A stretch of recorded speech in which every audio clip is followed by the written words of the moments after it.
Welcome back sa Panahon TV Weekend Edition. Time check po muna tayo, 5:12 ng umaga ayon sa Philippine Standard Time. So sa puntong ito, alamin naman po natin yung kondisyon ng mga level ng tubig sa mga pangunahing dam sa bansa.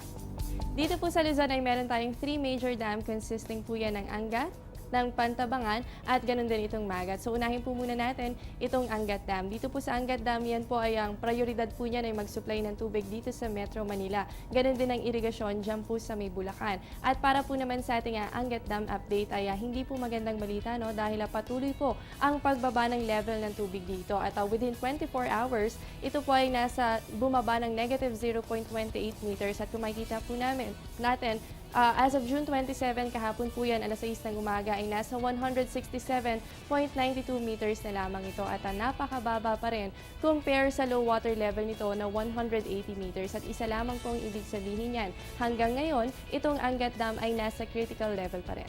Dumako naman po tayo dito sa Magat Dam. Ito pong Magat Dam, yan po ang nagsusupply ng irigasyon. Diyan po sa may Isabela, ganun din ang kanilang enerhiya. So para po sa ating Magat Dam update, hindi din po magandang balita dahil patuloy din ang pagbaba ng tubig dito at bumaba nga po ito sa negative 0.08 meters mula po yan sa 162.16 meters noong June 26.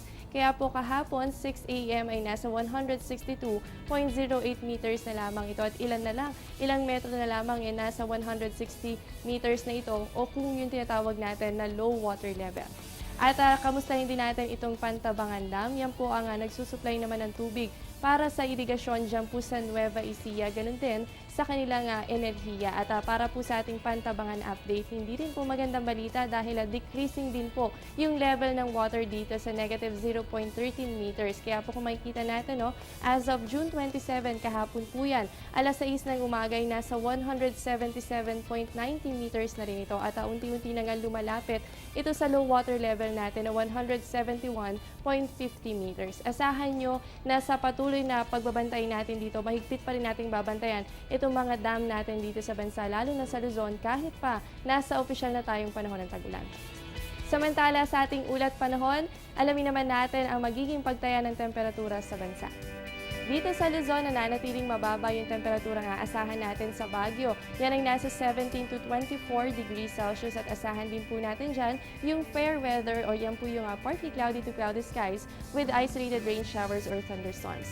At dito naman po sa may Tugigaraw, asahan naman po natin dyan ng 24 to 35 degrees Celsius at parehas din po ng aasahang panahon sa Baguio. No? Medyo bahagya hanggang sa maulap na kalangitan po ang aasahan natin dyan. At yan pa rin may mga kaso ng pulupulong pag-ulan o pagkidlat at paglog. Dito naman sa Visayas, sa Iloilo at Bacolod City, meron po tayong 24 to 32 degrees Celsius ngayong araw. At asahan din po natin ang fair weather sa mga areas na ito. Habang dito naman po sa may Tacloban, meron tayong 24 to 33 degrees Celsius. At dito rin po, no, asahan natin yung good weather condition. Ibig sabihin po, sisikat ang araw, pero asahan pa rin natin na may mga cases pa rin ng isolated rain showers or thunderstorms. At dumako naman po tayo sa Mindanao. Dito po sa Cagayan de Oro City, meron tayong 23 to 33 degrees Celsius at fair weather din po ang aasahan natin sa areas na yan.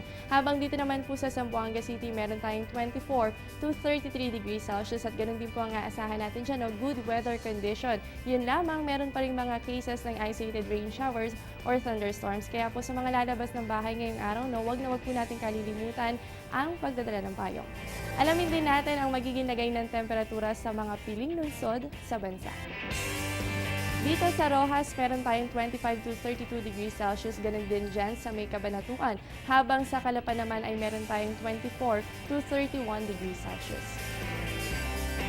Sa Tagbilaran, meron naman tayong 25 to 31 degrees Celsius at sa Kidapawan, ganun din dyan po sa may General Santos City, asahan po natin ang 23 to 32 degrees Celsius. At sa mga nabanggit na areas po na to, no, fair weather din po tayo dyan. Ibig sabihin, partly cloudy to cloudy skies with isolated rain showers or thunderstorms. Huwag po kayong alas at magbabalik pa ang Panahon TV Weekend Edition.